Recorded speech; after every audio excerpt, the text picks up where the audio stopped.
6월 셋째 주 주일 예배 참여하신 모든 주의 지체들에게 주 예수 그리스도의 이름으로 축복합니다. 오늘 말씀은 공관복음 24번째, 24번째죠. 마가복음 9장 19절로 29절입니다. 함께 합독할 본문으로 마가복음 9장 19절로 23절까지만 보겠습니다. 다 같이 합독하도록 하겠습니다. 마가복음 9장 19절로 23절까지만 보겠습니다. 대답하여 이르시되 믿음이 없는 세대여 내가 얼마나 너희와 함께 있으며 얼마나 너희에게 참으리요.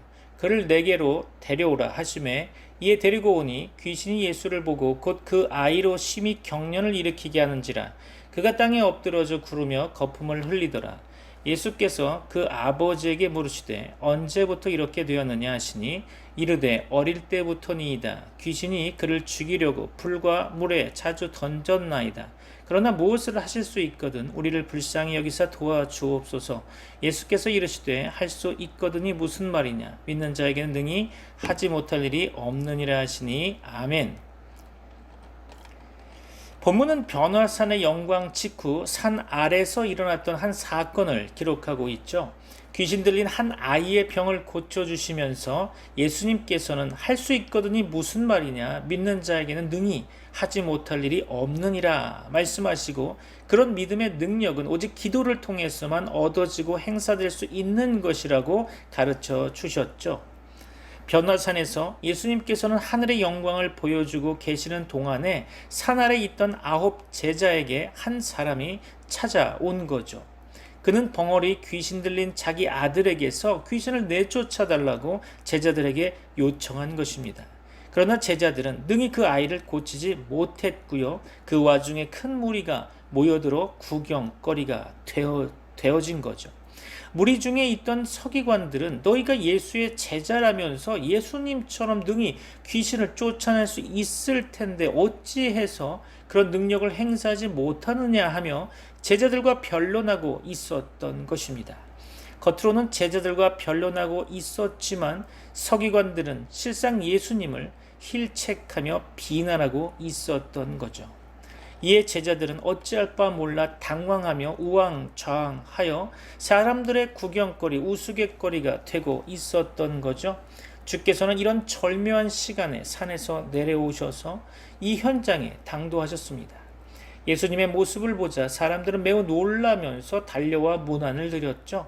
사람들이 심히 놀랐다는 표현으로 보아서 그들은 아마도 예수님께서 제자들을 두고 멀리 가버리셨거나 아니면 산에 올라가 실종되지는 않았나 하고 생각했던 것으로 보여집니다. 참고적으로 여기 표현한 매우 놀라며라는 표현은 그리스어 원어로 보면 경악할 정도로 심히 놀라다라는 표현입니다.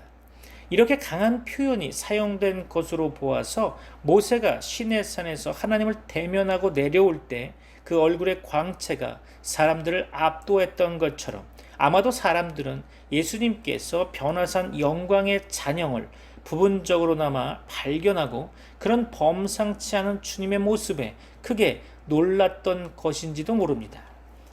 여하간 그때 예수님께서는 제자들의 곤고한 사정을 꿰뚫어 보시고 너희가 무엇을 그들과 변론하느냐 하고 물으셨죠. 이에 그 아이의 아버지는 사건의 전말을 상세히 예수님께 보고드렸습니다.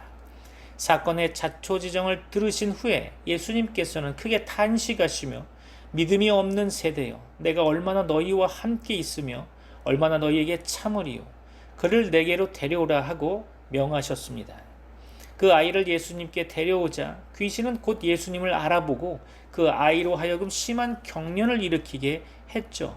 그 병은 땅에 엎드러져 굴며 거품을 흘리는 간질병이었던 것 같습니다. 변화산의 영광과 산 아래 현실의 절망, 그 본문은 초월과 현실의 극단적인 대조를 보여주고 있는 것 같습니다. 예수님과 세 제자들이 하늘의 신비, 그 찬란한 영광을 체험하고 있는 동안에 산 아래 현실에서는 그 어느 누구도 속 시원히 해결할 수 없었던 절망과 낙담, 실패와 좌절의 사건이 벌어지고 있었던 거죠. 베드로는 랍비요 우리가 여기 있는 것이 좋사오니 하며 그 신비의 체험 속에 계속 머물러 있기를 원했으나 주께서는 제자들의 손을 잡고 고통과 절망의 세상, 산 아래의 현실로 내려오셨습니다. 하늘의 영광과 그 충만한 기쁨을 뒤로 하시고 주께서는 아픔과 좌절이 있는 곳, 실패와 낙담으로 어울룩져진 우리 삶의 현장으로 내려오신 것입니다. 세상의 그리스도인들은 거의 대부분 이 같은 딜레마를 경험하면서 인생을 살아가고 있을 것입니다. 성도들은 때때로 하늘의 영광, 그 크신 은혜를 체험하며 온 세상이 새롭게 창조되어 자신에게 열려있는 것 같이 느낄 때가 있죠. 그러나 다음 순간 현실의 골짜기를 내려오면 나와 내 이웃을 기다리고 있는 그 절절한 고통 앞에 절망하고 낙담하게 됩니다. 설명할 수 없는 인생의 고통 앞에서 도무지 이해할 수 없는 삶의 좌절 속에서 내가 아무것도 해줄 수가 없다는 삶의 무력을 깨닫고 허탈을 느끼곤 합니다. 우리 주님은 그 같은 고통이 언제부터 시작되었느냐고 물으십니다. 그 아비는 대답하죠. 어릴 때부터니이다. 어릴 때부터, 젖먹이 때부터 이 세상에 태어나 스스로 아무런 죄도 짓지 않는 그때로부터 자기 자신의 의지와는 아무 상관없이 까닭 모르게 찾아온 인생의 고통들, 그 고통 때문에 한평생 아파하고 부끄러워하며 괴로워하고 절망하는 그 인생들, 이것이 우리 인생의 슬픈 실존의 모습이 아닐까요? 그 아이를 안고 울부짖는 아비의 안타까운 심정을 상상해 보시기 바랍니다. 그 아이의 아비는 아마도 온갖 방책을 다 강구한 끝에 마지막으로 예수님께 나아왔을 것입니다. 최후의 희망을 걸고 제자들을 찾아왔을 것입니다. 그러나 불행하게도 9명의 제자들은 아무것도 그에게 해줄 수가 없었죠. 본문의 이야기가 여기서 끝났다면 그것은 아마도 비극 중에 가장 큰 비극이었을 것입니다. 그러나 다행히도 그 아이와 아비는 예수님을 만나게 된 거죠. 그리고 예수님을 만남으로 온전한 치유와 온전한 구원을 얻게 됩니다. 주님은 말씀하셨죠. 그를 내게로 데려오라. 주님 만났더니 구원이 있었습니다. 예수 만났더니 치유가 있었습니다. 예수 안에 참 생명과 참 소망이 있습니다. 그를 내게로 데려오라. 주님은 오늘도 이렇게 우리에게 말씀하고 계십니다. 오늘 우리 인생의 모든 절망을 부여안고 예수 앞에 나오기를 소원합니다. 주님만이 우리의 구원과 우리의 소망이기 때문이죠. 다른 이로서는 구원을 얻을 수 없기 때문에 이 세상 그 어느 곳에서도 참 소망과 생명을 발견할 수 없기에 우리는 오직 예수 그리스도 앞에 나와야 하는 것입니다. 예수 안에 생명이 있습니다. 예수 안에 소망이 있습니다. 예수 안에 구원이 있습니다. 성도 여러분, 여러분 삶의 좌절이 무엇입니까? 여러분의 문제가 무엇입니까? 무엇이 여러분의 삶을 그토록 고통스럽게 만드십니까? 여러분의 낙심과 여러분의 분노, 그리고 여러분의 수치, 그 모든 낙담과 절망을 이제 주님 앞에 내려놓으시기 바랍니다. 그를 내게로 데려오라. 오늘 이 음성 들으시기를 소원하며 축복합니다.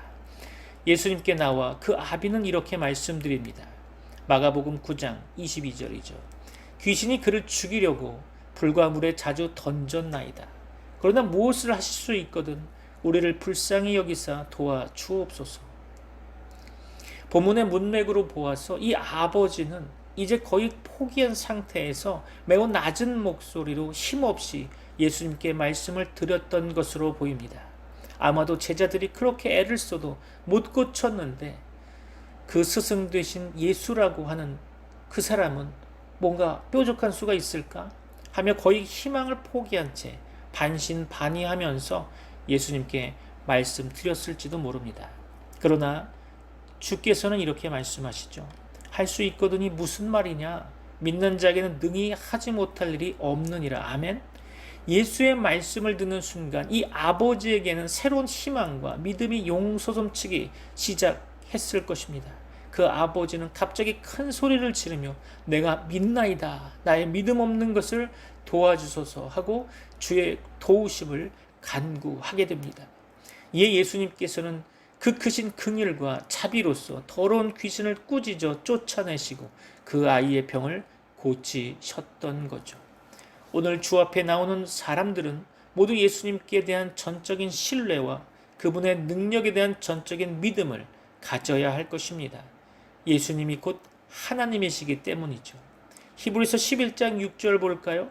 믿음이 없이는 하나님을 기쁘시게 하지 못하나니 하나님께 나아가는 자는 반드시 그가 계신 것과 또한 그가 자기를 찾는 자들에게 상 주시는 이심을 믿어야 할지니라. 아멘. 만일 그런 믿음을 가지지 못했다면 이 아버지처럼 부르짖어야 할 것입니다. 내가 믿나이다. 나의 믿음 없는 것을 도와주소서. 이 사건이 마무리된 후에 예수님께서 집에 들어가심에 제자들이 조용히 예수님께 물었죠. 여쭈었죠. 마가복음 9장 28절입니다. 우리는 어찌하여 능히 그 귀신을 쫓아내지 못하였나이까? 제자들의 질문에 대해 주께서는 이렇게 대답하셨죠. 마태복음 17장 20절 한번 볼까요? 이르시되 너희 믿음이 작은 까닭이니라. 진실로 너희에게 이르노니 만일 너희에게 믿음이 겨자씨 한 알만큼만 있어도 이 산을 명하여 여기서 저기로 옮겨져라 하면 옮겨질 것이요 또 너희가 못할 것이 없으리라. 아멘. 마가복음 9장 29절입니다. 이르시되 기도 외에 다른 것으로는 이런 종류가 나갈 수 없느니라 하시니라. 아멘. 주님은 제자들이 그 아이를 능히 고치지 못한 이유는 그들의 믿음이 작기 때문이라고 말씀하셨습니다. 주님은 제자들에게 믿음이 없다고는 말씀하지 않으셨죠. 이 세상을 향하여는 믿음이 없고 패역한 세대여 내가 얼마나 너희와 함께 있으며 얼마나 너희에게 참으리요 하고 강하게 책망하셨지만 제자들에게 대해서는 믿음이 작은 연고라 라고 말씀하셨습니다. 제자들은 예전에 주의 권능으로 귀신을 쫓아낸 경험이 있었던 사람들이었죠. 주께서 둘씩 짝을 지어 전도하러 내보내셨을 때 그들은 예수님의 이름으로 많은 귀신을 쫓아내며 병자들을 치유했었습니다. 그것이 마가복음 6장 13절에 나왔죠. 그럼에도 불구하고 이번에는 제자들이 그 믿음의 능력을 행사하지 못했던 것입니다. 경건의 능력은 과거의 경험에 있지 않고 날마다 계속되는 믿음과 기도의 삶 속에 있는 것입니다. 과거의 경험은 소중하지만 그것만으로는 충분치 않다는 것입니다. 날마다 계속되는 믿음과 기도 속에서 하나님과 끊임없이 교제할 때 성령의 권능이 우리 속에 폭발적으로 역사함으로써 경건의 능력이 생겨나는 것이죠. 불가능을 넘어서려면 믿음과 기도로 무장해야 합니다. 우리 앞에 놓인 태산 같은 삶의 장애물들을, 그러나 우리는 그 장애물 뒤에 그 산을 창조하고 다스리시는 하나님의 섭리와 인도하심을 바라보아야 할 것입니다. 시편 121편 1절로 2절 볼까요? 내가 산을 향하여 눈을 들리라. 나의 도움이 어디서 올까? 나의 도움은 천지를 지으신 여호와에게서로다. 아멘. 믿음은 태산 앞에 서 있으면서도 산을 보지 않고 그 산을 지으신 여호와 하나님을 바라보는 것입니다. 태산을 바라보면 문제는 커지고 하나님은 보이지 않습니다. 그러나 하나님을 바라보면 하나님은 커지고 문제는 작아 보이죠. 그것이 믿음입니다. 태산 같은 내 삶의 장애물이라 할지라도 하나님이 간섭하시면 그 산을 창조하고 다스리시는 하나님께서 명령만 하시면 우리 삶에 부닥쳐오는 모든 역경과 장애가 능히 옮겨지고 해결되리라는 믿음, 그런 믿음이 살아있는 믿음인 거죠. 주님은 우리가 그런 능력의 믿음을 얻기 위해 기도해야 한다고 가르치고 계십니다. 마가복음 9장 29절이죠. 이르시되 기도 외에 다른 것으로는 이런 종류가 나갈 수 없느니라 하시니라. 그렇죠. 본문의 병행 구절인 마태복음의 한글 성경에는, 다시 말해서 예전 성경에는 마태복음 17장 21절에 없음으로 되어 있지만 성경의 어떤 사본에는 기도와 금식이 아니면 이런 유가 나가지 아니하느니라 라고 기록되어 있습니다. 즉 기도와 금식 외에는 그런 능력의 믿음이 생겨나지 않는다는 뜻이겠죠. 그렇다면 기도란 뭘까요? 우리 믿음의 주인이신 예수 그리스도와 교제하며 그와 연합하는 것이 바로 기도라는 것이죠. Union with Christ. 히브리서 12장 2절 볼까요? 믿음의 주요 또 온전하게 하시는 이인 예수를 바라보자. 본문 23절에 믿는 자에게는 능히 하지 못할 일이 없느니라 해서 믿는 자가 누구입니까? 엄밀하게 보아서 믿는 자, 곧 온전한 믿음을 가진 자는 예수 그리스도 한 분밖에 없는 것입니다. 기도를 통해 예수 그리스도와 연합하는 것, 예수 그리스도와 한 몸이 되는 것, 제자들은 그런 기도를 드리지 못했던 거죠. 그런 믿음을 행사하지 못했습니다. 그들은 과거에 예수님과 연합하여 예수님의 능력으로 귀신을 쫓아냈던 사람들입니다. 그러나 이번에는 불행히도 그런 믿음을 행사하지 못했던 거죠. 어쩌면 그들은 하나님보다 과거의 경험을 더 신뢰했을지도 모릅니다.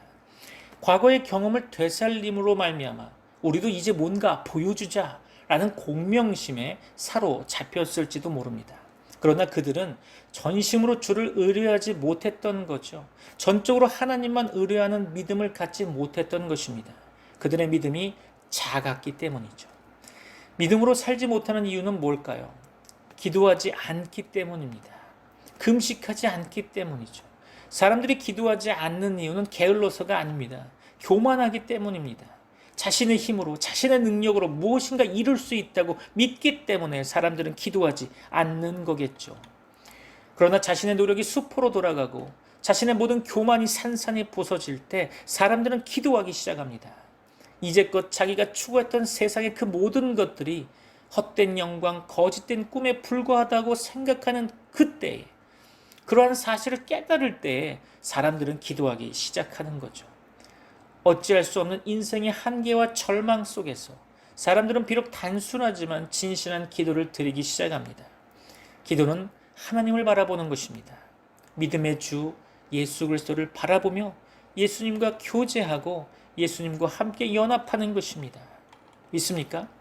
나의 모든 교만과 자만심, 허영을 내려놓고 오직 겸손하게 예수님을 바라보며 그의 음성을 듣고 따라가는 것입니다.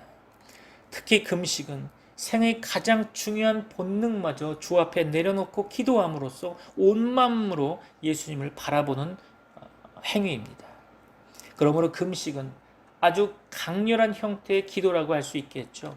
남들에게 보이려고 하는 기도와 금식은 나쁜 것입니다. 그러나 정말 겸비하게 우리 생명을 내놓고 오직 그리스도 예수만, 하나님만 바라보는 기도와 금식은 주께서 기뻐하십니다. 성도 여러분, 여러분은 생명을 내놓고 주 앞에 기도해 본 적이 있습니까? 금식하며 주 앞에 기도해 본 적이 있습니까? 아무래도 저보다 신앙이 다들 좋기 때문에 기도와 금식 많이 하셨을 겁니다. 히스기야처럼 얼굴을 벽으로 향하여 대고 전심으로 주께 간구하며 여러분의 교만을 회개하신 적이 있습니까? 다윗처럼 눈물로써 침상을 적시며 종일토록 그 범죄와 죄악을 인하여 우신 적이 있습니까? 이제 주님 앞에 나오십시오. 여러분의 모든 고통과 문제, 모든 절망과 낙담을 부여안고 주 앞에 이제 나오십시오. 특히 여러분 자녀들의 문제를 주 앞에 내어놓기를 바랍니다. 도저히 통제되지 않고 계속 비껴만 가는 여러분 자녀들의 문제를 주님 앞에 내놓으시기 바랍니다. 여러분이 주 앞에 기도하지 않는다면, 여러분이 주께 매달리지 않는다면 누가 우리의 자녀들을 위해 기도하겠습니까? 귀신 들린 그 아이를 붙잡고 필사적으로 주께 매달렸던 그 아버지처럼 이제 주님 앞에 매달리십시오. 생명을 내놓고 주께 간구하십시오. 주여 믿나이다. 나의 믿음 없는 것을 도와주소서. 주여 도우소서. 우리의 믿음 없는 것을 도와주십시오. 세상은 오늘도 교회를 향하여 이렇게 부르짖고 있습니다. 마가복음 9장 18절 말씀이 귀에 쟁쟁합니다. 내가 선생님의 제자들에게 내쫓아 달라고 했으나 그들이 능히 하지 못했습니다. 왜 오늘의 교회는 힘을 잃어가고 있습니까? 왜 세상에 소망이 되지 못하고 있습니까? 왜 능력 있게 세상을 이기지 못하고 있습니까? 세상은 아직도 교회를 향하여 이렇게 부르짖고 있습니다. 마가복음 9장 22절이죠. 무엇을 하실 수 있거든 우리를 불쌍히 여기사 도와주옵소서. 주님은 그 아버지보다 더 불타는 심령으로 이렇게 말씀하십니다. 할 수 있거든이 무슨 말이냐? 믿는 자에게는 능히 하지 못할 일이 없느니라. 그를 내게로 데려오라. 기도와 금식이 아니면 이런 유가 나가지 아니하느니라. 아멘. 오늘 이 말씀 앞에 순종하는 여러분이 되시기를 주 예수 그리스도의 이름으로 축복합니다. 기도하겠습니다. 이제는 우리 주 예수 그리스도의 은혜와 하나님의 사랑과 성령님의 교통하심이 트리니티 미라클 교회 모든 권속들과 세계 교회 위에 이제부터 영원까지 함께 있을지어다. 아멘.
우리 아시는 분을 함께 찬양했으면 좋겠습니다.